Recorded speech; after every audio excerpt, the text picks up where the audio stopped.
All right. Thank you for checking out Helium Bay Pet. I'm Jesse. This is Alex. Alex is currently on the brink of death and had to take Benadryl, so we have her for half an hour before she sacks out. Yeah, pretty much. I don't have allergies and I'm dying today for some reason. So I tried so hard to not take any drugs and 5 minutes ago, it's the middle of the day now, I had to give in and I took some kids Benadryl. yeah, so we're on a time crunch. She's a ticking time bomb. So we missed our episode on Sunday because we were doing family things, and so we're gonna do it today, which is Tuesday. What day is it? Tuesday. It's Tuesday, huh? I'm completely screwed up. Okay, Otto. Sorry, I have a cat trying to mush his way onto me. All right, so we wanted to talk about one. We actually had someone reach out to us and to ask for help when it came to kidney disease in a dog, I believe, right? And unfortunately, right now, she's a full-time medical student, vet student right now, so it's kind of hard for her to do consults, but we thought we could do this, maybe help anybody, give information. It's not giving medical advice, but we can help where we can. And kidney disease is one of the most common ailments in both cats and dogs. A lot of it comes down to diet, but so what is the most common type of kidney disease in pets, and any other I don't know, part of this intro you want to give? Yeah. So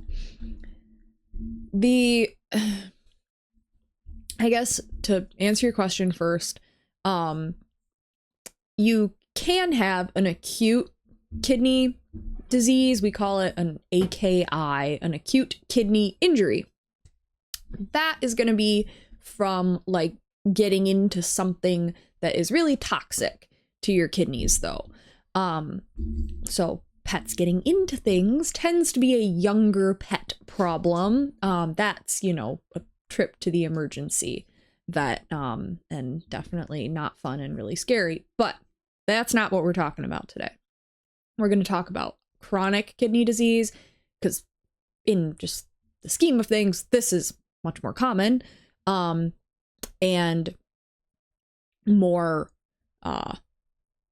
preventable, really. It's if your pet gets into something and it's damaging their kidneys, you can't see the future. All you can do to prevent that is keep things out of reach, right? Everyone knows that. So chronic kidney disease is, for the most part, CKD, chronic kidney disease, is generally the most widely accepted term now, but if you're renal failure, chronic renal disease, kidney disease, generally, any of those terms, it's all the same thing. Whether your vet says failure versus disease, it's splitting hairs. Yeah, there's no official terminology, no official differences in the terminology there, just so you know, because a lot of people, failure sounds so scary and disease sounds less scary. So if you're given one version of that verbiage, it might freak you out a little more than the other, but it is staged, though. So if you have a stage 1 or a 2, the staging itself isn't perfect either. I'm going to put that out there too. But it's what we have, so it's kind of the best way we have of at least quantifying where the kidneys are at. It's the IRIS, so it's the same staging used in humans. It's the IRIS staging, so if your vet talks about that, just so you have some idea, stage 1 or stage 2 is more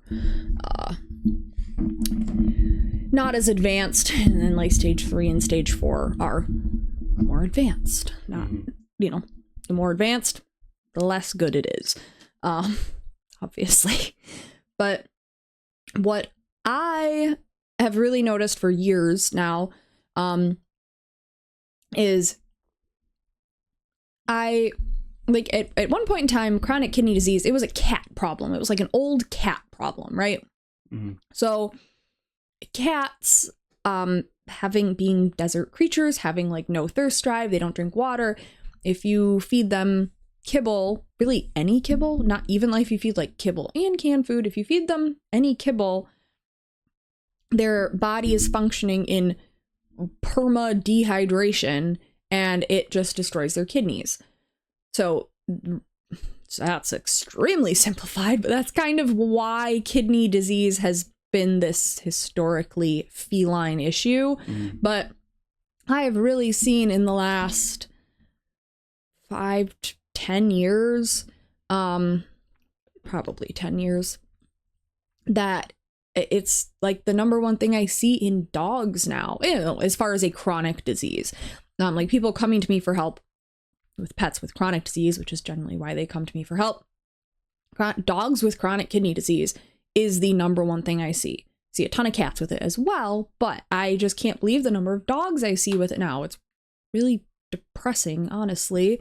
And like physiologically, all of our kidneys, like all mammal kidneys, are pretty much the exact same. I think we talked a little bit about the glomeruli in your kidneys before. We did, yeah, and how desert creatures tend to have these really long loops that go like way down deep into their kidneys. It's like a little roller coaster, and cats kind of fall into that category. And then, you know, those of us creatures that are not from the desert, that our brains tell us to drink water, we don't need those super long loops of Henle in our kidneys in order to preserve water. So really though, that's the only major like anatomical / physiologic difference between species. Otherwise, they really do function the same. The basic function, it's all the same. They look the same. That's really the only major difference, which we're not gonna worry about for now, but Got it. so we're all on the same page. Pretty much every species, we're kind of talking about the same thing here. So yeah, maybe, I don't know, kind of leave that as the intro, my rambling intro. All right, so when it comes to, fix my mic here a minute. So how does kidney disease progress usually? I know it's a chronic issue, so meaning it's going to get worse with time. Why don't you just walk us through the stages of how chronic kidney disease, you know, what happens and what the stages are? So something to always keep in mind is your kidneys are really bad at regenerating damaged cells. So like as a juxtaposition, your liver is awesome at regenerating damaged cells. Your heart can regenerate damaged cells. Neurons aren't that great at regenerating, but they can. They can do it. They're not very good at it, but they can with some help. But your kidneys really suck at it. So once there's damage, it's kind of stuck there. There is stuff we can do to support that and try and help them function better, which there's so much to this. This is really so complex. We're going to make that a whole second episode. We're kind of trying to lay the groundwork here. So, along with that, your kidneys, obviously, they don't really get any downtime, right? They're constantly functioning throughout your whole life. I mean, all your organs are, but some do get some more downtime than others. Your kidneys really don't get any downtime. They're constantly functioning, you know, from the moment they're forming to the moment you die. And with that comes wear and tear, right? They're in use. They're gonna just slowly, those cells are gonna get damaged over time. It happens with anything, but when they can't really regenerate those cells, it unfortunately is considered kind of a normal part of aging to expect your kidney function to decrease as you get old. Again, true in any species. So we have to keep that in mind. But that you can absolutely do things to help prevent that process. And if you are, even if we're in pretty severe end stage renal failure, there's still stuff we can do to help support your pet, and help them feel better and keep those kidneys chugging along as best as they still can with what they have left. That's the little glimmer of hope, I guess. But do we want to talk a little bit about a little bit more about like some of the causes? Yeah, we can get into that. Okay, so kind of touched on this already, but probably the number one thing that I would blame chronic kidney disease on is feeding processed foods, specifically though really feeding kibble because it's dry. Your kidneys need moisture to function. I kind of talked about cats and how it's really extra important, but true in any species. Moisture it's the number one factor. So kibble bad. Yep. There's no nice way to put it. Should be the motto over. Yeah, it should be. And I hate to like be that way because I totally get that it is just what's practical for most people. But it really is just the baseline of everything we're dealing with here. If you have an animal with kidneys that are struggling, kibble really bad. And something actually I probably should have mentioned this earlier, but the detecting kidney disease is actually kind of difficult. Unfortunately, the values that we look at on a blood chemistry panel don't really show any problems with your kidneys until 2/3 of your kidneys are essentially dead. Well, that's not a very sensitive test, but it's what we have. Pretty much in veterinary medicine, you have 3 things that you can look at routinely. And it's the BUN, which is the blood urea nitrogen. It's the creatinine, which is the waste product of creatine. And then the SDMA, it's like a newer test. It's not that new. It's probably almost 15 years old now, but that's the new one.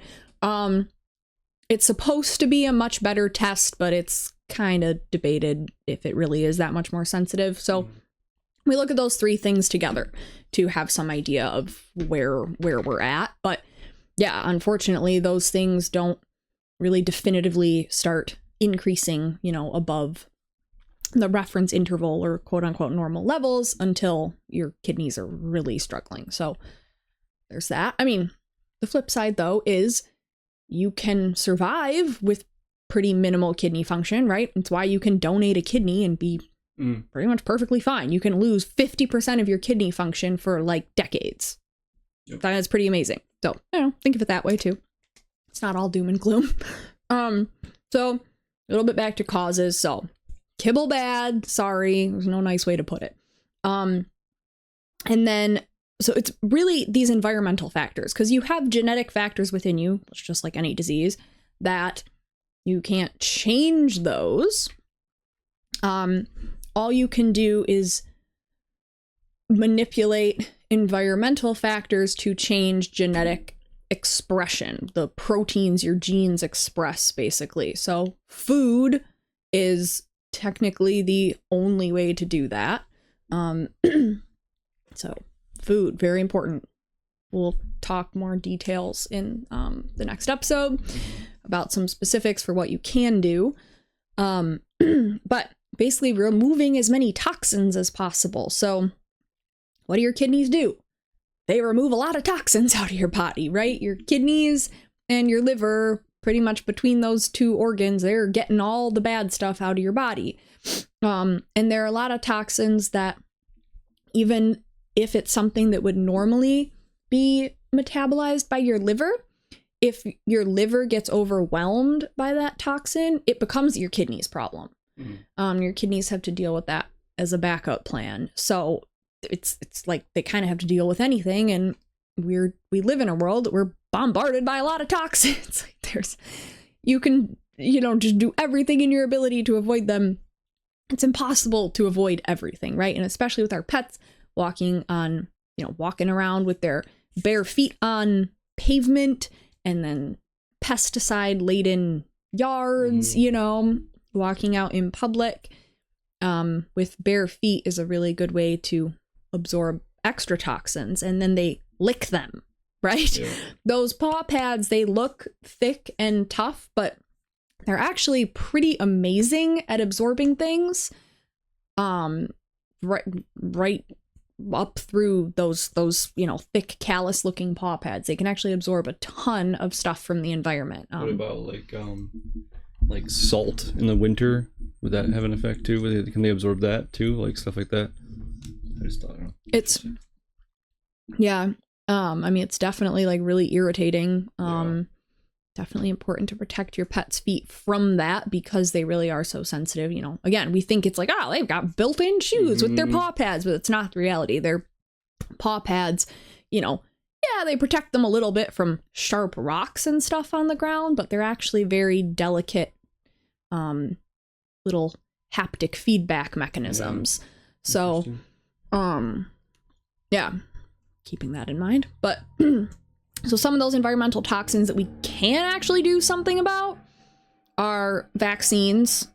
So any vaccine, and this, again, we can't give you any medical advice, obviously. Always stick with whatever your veterinarian recommends. But every vaccine that exists, the insert says this is only to be used in healthy animals. Mm-hmm.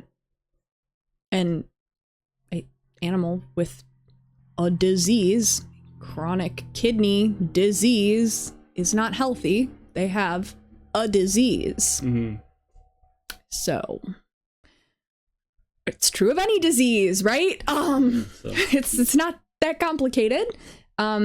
If you actually follow the vaccine manufacturers' guidelines, literally the companies that are the ones making the vaccines tell you, they're the ones making the money from the vaccines, and they're the ones telling you, don't give this if your animal is diseased. Mm-hmm. Blank. It doesn't say X, Y, and Z disease and then not A, B, and C. It just says this should only be given to healthy animals. Period. So that's a good conversation to have with your vet. And then the other ones that we can have some control over are like flea and tick products. The pesticides on at least your own lawn. You can't really control your neighbors, but you can choose to not use pesticides on your lawn. If you really want a green dandelion free lawn, there are definitely other ways to achieve that. Get a miniature horse. Get a donkey. Goats, if you want no lawn, it's a really good way to go.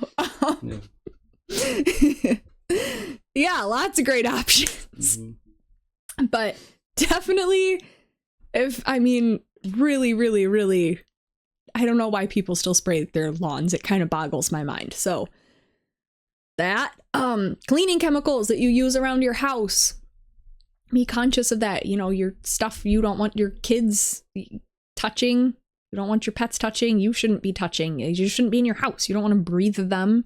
Mm-hmm. Again, your pet, anything that touches your floors, your pet's little feet are soaking up 24/7, and then they're licking it off on top of that. So it's like they're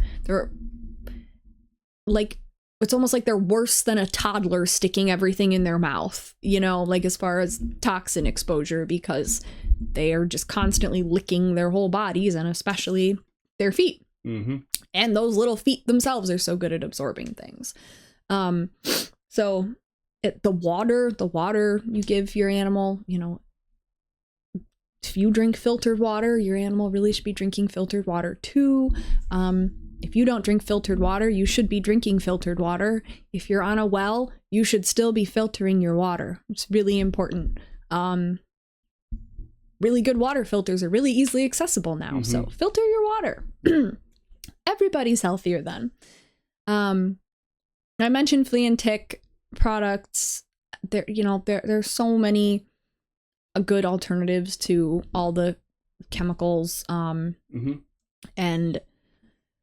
there are some newer chemicals that are supposed to be safer, but kind of showing to be the opposite. And some of the older chemicals just don't even work anymore. So it's like, well, really, what is the point of this?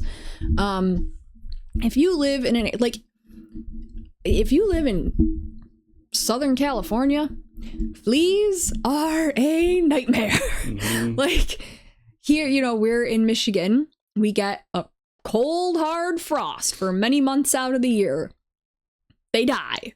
And actually what kills them even better than just the cold is our nasty forced heat in all of our Michigan houses. That's a Michigan thing. Yeah. I'm pretty sure like nowhere else has that dry, disgusting air that makes us all feel like crap all winter. Kills the fleas that are pupated in our houses. So we've got that going for us. We're dying, but so are the fleas. So good news. But if you live in an area where fleas are horrible, it's like you have to do something about it. And it sucks. You got to really stay on top of it, especially if you're going to try and stick with only like essential oil based products. It's not fun, but if you live in a more of a temperate region like we do, it's not that hard to deal with fleas, and ticks. Ticks are easier to deal with, honestly, because they don't invade your house. They carry scarier diseases, and unfortunately they're seemingly carrying more and more of said scary diseases, but at least they don't invade your house, they don't invade you, they don't infest your pet's body, right? They bite and they fall off, and that's it. They don't lay a million little ticks all over your pet or all over you or all over your house. Oh, they are just easier to deal with. So I think those are probably my three big like causes of this problem that you actually have some control over. So the diet, kibble bad, vaccines, vaccine titers are available very readily now. Unfortunately, they are pretty much across the board. It's going to be more expensive than vaccinating your pet, but if you can afford them, it's a really, really good option, and you can balance the best of both worlds. Like, is my pet protected against this thing, and is my pet getting the minimal amount of excess toxins from the additives in this vaccine product, right? Like, that's the ideal. That's what we want. We want the positive effects of the vaccine without the negative effects of the vaccine. So we have a way of seeing if the vaccine is still functional in our pet's immune system. It'd be awesome. It kind of solves that problem, right? And then all those other environmental toxins that you have some control over, the water, the lawn chemicals, the flea and tick products, etc. Okay. Gotcha.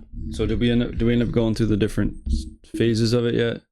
I know we'll do that next time. Should we wrap up now with a little bit more about like how the disease kind of builds up? That's what I'm saying. Yeah. Yes, like that's what I mean. Just go through the different how kidney disease builds up is what I mean by saying different stages, I guess, or different things that happen. So here, break it down for us. Okay. So really any chronic disease. So kidney disease, I consider like a deep chronic disease. It's in these deeply seated organs. They're way down deep in our abdomen. They're like along our back. It's kind of a traditional Chinese medicine approach to it, is that like these deep-seated chronic diseases, they all start more externally. And then they slowly they either get ignored and or suppressed into having no choice but to be forced deeper and really become a more scary problem in your body. So, it kind of applies to any chronic disease, but kidney disease really is a good example of it, I think. So you'll start with these kind of seemingly benign issues. You maybe starting with like skin problems, right? Our skin's job is to protect us from the world around us. So when we have skin problems, it really is the first sign of disease, and it should be taken seriously.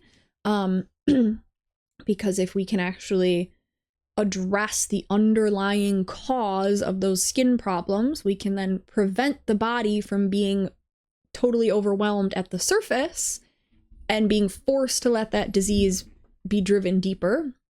If we can actually just address the underlying problems, and then yay, problem solved.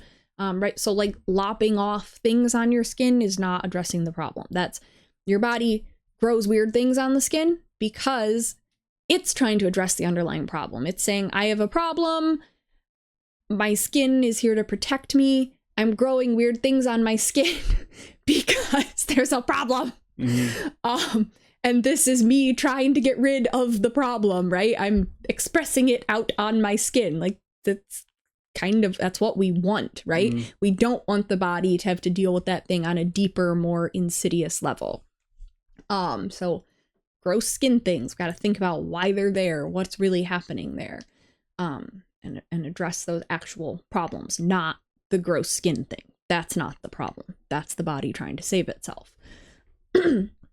So like respiratory issues and digestive issues, I think are other good examples of things that just seem like annoying, but not super serious. Like, oh, got a cat with like chronic respiratory problems, or a dog or a cat that vomits once a week. Not normal. Hairballs are not normal. Our cats don't throw up hairballs. That is, I don't know why that became normalized. Not normal. But so many people think it's normal. Something that's just like, oh, gross, part of having cats. Don't think anything of it. Dogs, like, oh, my dog just has diarrhea every couple weeks, or maybe they'll have a whole bout of diarrhea for like a week, and that happens once every month or two. It's like, that's not something that should be ignored. It seems just annoying and kind of trivial at the time, but it's not good. It's a sign. The body's trying to tell you something. So if these things just get ignored and or, either lopped off or given drugs to suppress the symptoms, what's the body going to do with that problem? Well, now it can't attempt to get rid of that problem like it was trying to do. It's being forced to take that problem deeper. And we start seeing problems in these really important organs. So kidneys, liver, heart, pancreas, brain. But again, I just think kidneys are like the kind of the perfect example of this. And the liver, but kidneys almost seem like they're like the ultimate end pathway of a problem that may have started as something seemingly benign and external. So, and to bring things full circle, you can have pretty much any problem be driven deeper, and I think of the kidneys as kind of the ultimate end pathway of that. And that's like a traditional Chinese medicine view of the world. I just think it's a really logical way to view the world. Honestly, I really like that explanation. It makes sense, and it really is. I mean, it's what we see happen in medicine. It just is. So it's kind of hard to be like, oh, well, that's silly. That doesn't make any sense. It's just, It makes sense. And coming full circle to remembering that the kidneys just tend to kind of wear out in old age anyway. And then when you're adding on all of these environmental toxins and heavily processed food and toxins within that heavily processed food, they have to handle all of that. So by the time you have an older animal who has been vaccinated every year of its life and constantly had flea and tick and heartworm chemicals on it, and, gone on walks every day of its life, even if you do your best to keep them off chemical lawns and etc., their kidneys have to deal with all of that. It eventually kind of all comes crashing down, and this is when they end up actually being diagnosed with chronic kidney disease. So, Okay. yeah. Well, I guess that's probably a good start for part 1. And then next week we can kind of give you some pointers to move you in the right direction of helping your pet through this issue. We can't say we're going to help you cure your pet or anything like that. We're not allowed to do that. But we can just give you our opinion on this matter. So yeah. So we have basically what we went down was generally the causes of kidney disease. It's becoming more prevalent. Causes mainly being food, vaccines, for vaccines for unhealthy pets, environmental toxins and things like that. And then we walked you through the different stages of, going from the benign issues to the deeper, more serious issues. And next time we'll talk more about, things that may help. So anything else you want to add? Good before you pass out of Benadryl? Yeah. Okay. I think that's it. All right. Well, we'll be back on Sunday again. If you could follow us across social media, well, Facebook and YouTube, etc. And we are also on other streaming services now. And we're on Spotify and Apple Podcasts and all that. So, all right. Well, thanks for checking us out. Bye.